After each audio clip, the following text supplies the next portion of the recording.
students, sometimes when you write, you say I'm done.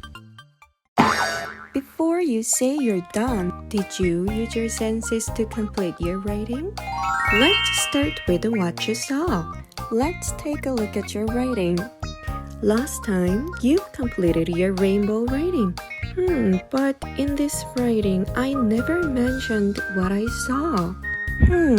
When I arrived at the camping site, I saw a lot of other families.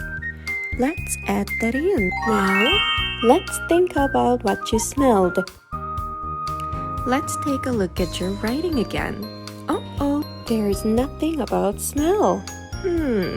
I think I smelled other families cooking. They were grilling sausages. What did you eat during the camping trip? We had dinner and we had marshmallows and s'mores as dessert. Let's add a sentence about what you heard.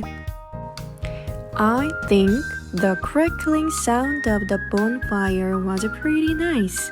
So I think I'm going to add a sentence about it. Lastly, what did you touch? While I was roasting marshmallows, I almost burnt my finger, so I have to be careful. Wow, look at this! Your writing sounds more complete with all the senses. Congratulations, my friends! I'm so proud of you using the senses in your writing. With the senses, your writing is more descriptive.